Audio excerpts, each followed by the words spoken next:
Hola, bienvenidos a este nuevo tutorial. En esta ocasión vamos a tratar el tema de las placas Arduino, una plaquita como esta que estáis viendo aquí, que es lo que nos permite, vamos a utilizarla nosotros en clase, para conseguir programar funciones automáticas en este elemento que realmente lo que estoy viendo en la pantalla es un autómata.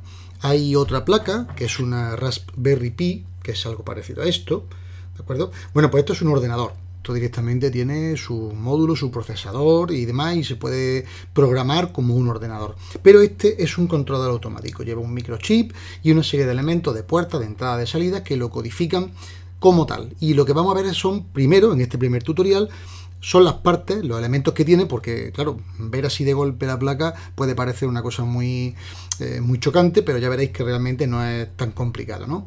Se puede complicar mucho, pero lo que nosotros vamos a realizar no es tan complicado. Bueno, pues lo primero que vamos a ver es, en primer lugar, ¿qué es esto de Arduino? Bueno, pues Arduino es una plataforma que está basada en un software y un hardware libre.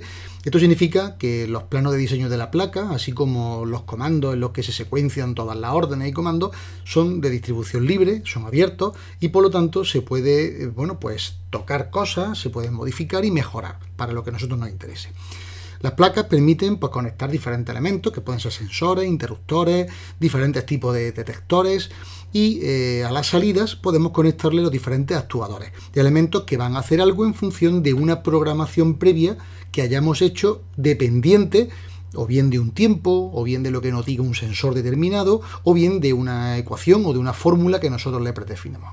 Esos actuadores pueden ser desde un motor, unas luces, una alarma, un avisador acústico de cualquier tipo, una señal digital que haga algo, una llamada a través de una plataforma GSM, una activación de un elemento, un cilindro neumático, hidráulico, en fin, infinidad de cuestiones que depende más de la imaginación del programador más que de los problemas que tengamos de dependencia de la tecnología. Y por último, pues se puede utilizar en cualquier entorno, tanto Windows, Mac como Linux. Una cosa que sí define mucho a la parte de trabajo con Arduino es su lema, y es el Learning by Doing. Es decir, no se trata de aprender leyendo muchísimos manuales y demás, sino trabajando con Arduino. Una vez que nosotros empezamos a trabajar con Arduino, vamos a ir viendo que vamos a ir aprendiendo cosas por nosotros mismos sin necesidad de tener que crear un curso reglado, sino que vamos a ir aprendiendo por experimentación y por supuesto equivocándonos. Solventando esas dificultades, aprenderemos lo que necesitamos, a partir de unos mínimos, lógicamente. Bueno, pues lo primero que tenemos que ver son los tipos de placas. Hay muchísimos tipos de placas en el mercado. Aquí veis pues algunas que son las fundamentales, la Arduino Uno, que es la que nosotros vamos a utilizar, esta que es la Leonardo, otra que es la Ethernet Shell, que es sobre todo orientada a comunicaciones, la Arduino Jun, ya estamos miniaturizando la placa, esta que es la Arduino Due, la Arduino Mega ADK, esta que estamos hablando que es la Arduino Explora, incluso la Arduino Nano, que es una realmente pequeña, que no la he puesto con el tamaño real porque prácticamente pasaría desapercibida con respecto al tema de las demás, ¿no? Bueno, pues hay un universo que va ampliándose, incluso algunas que son marca blanca, que ya van creándose a partir de esa tecnología mejorada que permite la propia tecnología Arduino. Son placas compatibles, pero llevan diferentes procesadores y eso, o sea, diferentes microcontroladores, y entonces ya necesitamos saber que los comandos, aunque son compatibles y trabajan con el mismo entorno de programación, pero bueno, que se adapten a lo que nosotros necesitamos. Bien. Bueno, pues aquí empezamos viendo cuáles son la batería de pines. Tenemos pines analógicos, como los que veis aquí abajo, y tenemos pines digitales, como los que veis aquí arriba. Los pines van del 0 al 13 en digital y los analógicos van del analógico 0, de la 0 a la 5. Esto se llama analog in y digital. Esto es digital, no te pone in porque puede ser in o out, pueden ser elementos de entrada o de salida, y los analógicos solamente pueden ser entrada. Bueno, pues los pines de entrada analógica también pueden utilizarse como elementos que se pueden reprogramar para que se comporten como si fueran entradas digitales.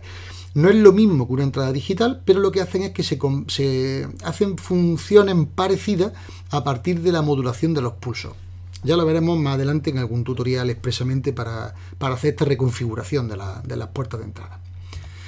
Luego las salidas. Tenemos salidas digitales que podemos encontrarlas también en los pines del 0 al 13. Esto se configura en el programa, en el IDE Arduino. Configuraremos si queremos que esta puerta, por ejemplo 7, se comporte como un elemento de entrada o como un elemento de salida. Luego la placa no tiene salida analógica, pero los pines que van del 11, 10, el 9, el 6, el 5 y el 3, estos elementos que veis que llevan asociado a una virgulilla, una especie de cedilla como la que lleva la letra ñ, bueno, pues son salidas que se llaman PWM, son de Pulse Width Modulation.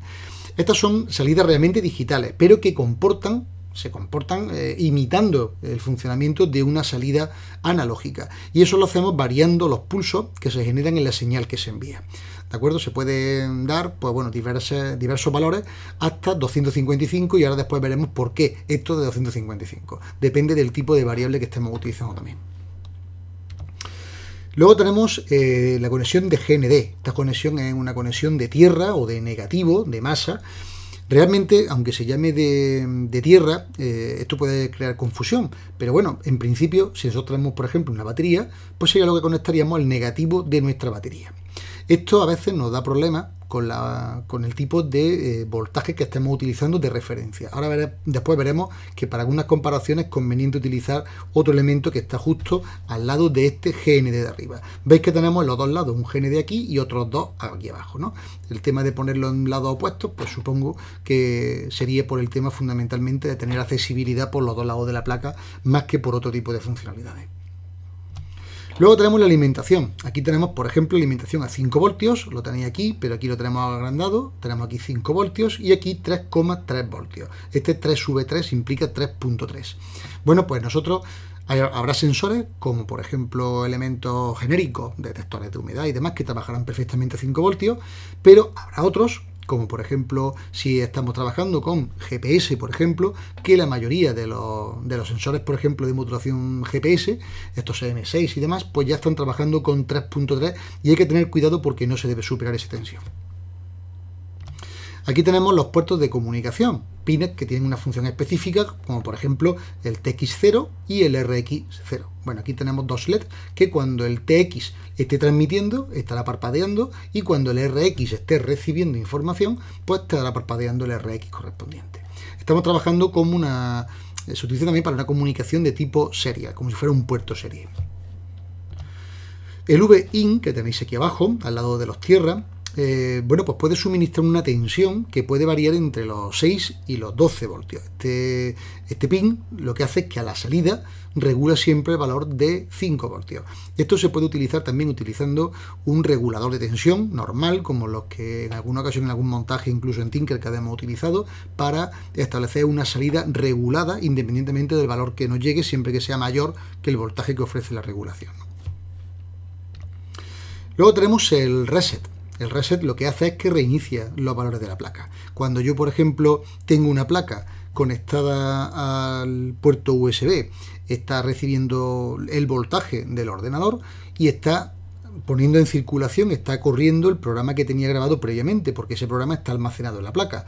Entonces, para que yo pueda reiniciar los valores de la placa, puedo utilizar ese botón de reset o bien a través de un comando propio en la propia programación del sketch que esté haciendo. Ese sketch, lo veremos luego, es como se llama el programa en el que funciona y en el que corre la placa Arduino. El ARF sirve para poder obtener valores de los sensores a partir de comparar tensiones con una entrada de referencia. ¿Esto qué significa? Bueno, pues vosotros imaginaros que nosotros queremos trabajar con un sensor de temperatura.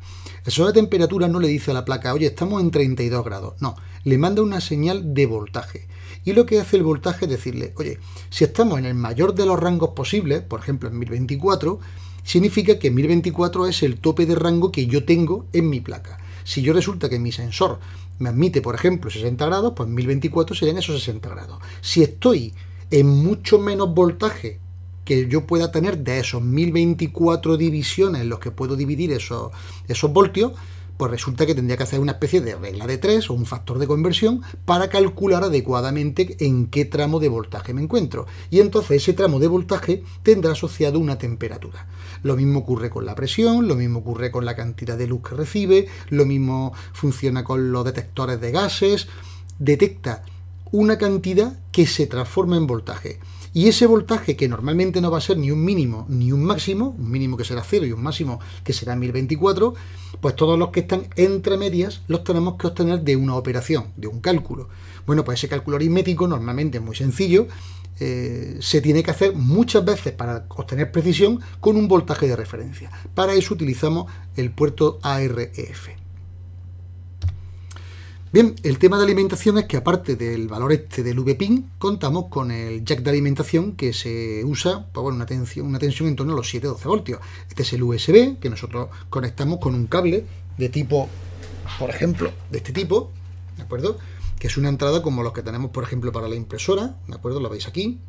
Es un puerto, el plano el que va directamente al ordenador, y el puerto cuadradito, este USB tipo B, es el que va directamente conectado a la placa, de esta forma, ¿no? ¿De acuerdo? Y ya se queda conectado. Con esto podemos alimentarlo eléctricamente y además cargarle la batería de datos que nosotros tengamos en nuestro programa. El jack simplemente le transmite bueno, pues voltaje, solamente le transmite la tensión que necesita para funcionar la placa. Y aparte también tenemos el VIN que hemos comentado, que yo puedo conectarlo a través de un elemento, una pila, una batería, y puedo conectarle el correspondiente voltaje en torno a unos 6-7 voltios hasta unos 12 directamente para que pueda funcionar.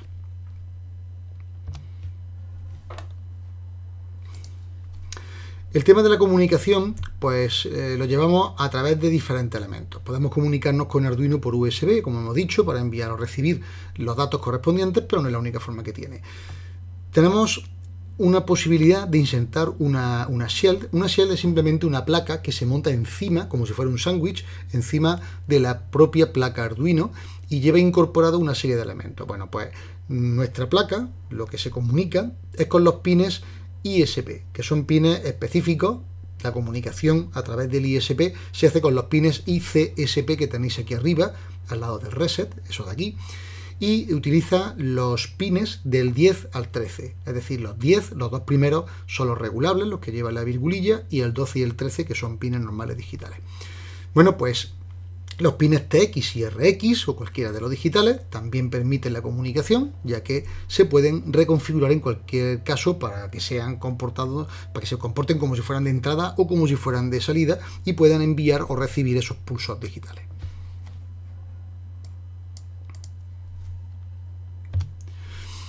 ¿Qué ocurre con los microcontroladores? Bueno, pues vamos a ponerlo aquí.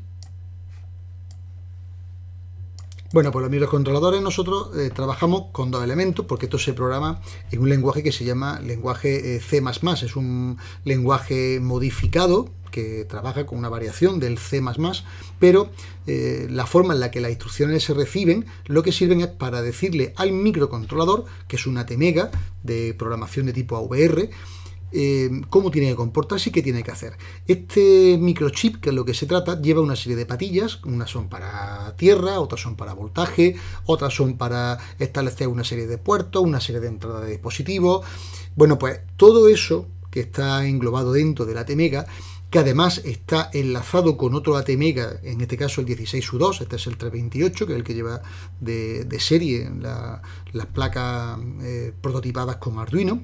Bueno, pues estas dos lo que hacen es que se van intercambiando información para liberar memoria cuando los procesos son excesivamente complejos, o para liberar memoria en otras funciones que están realizándose de forma sistemática y simultánea.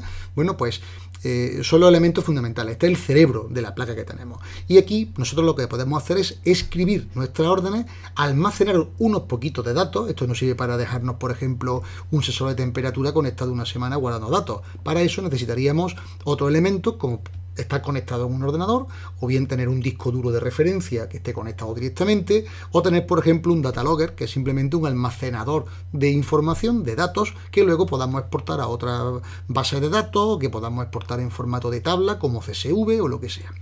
Bueno, pues todo esto que estamos viendo corresponde a esta pequeña plaquita de Arduino, que es el elemento central de lo que estamos viendo.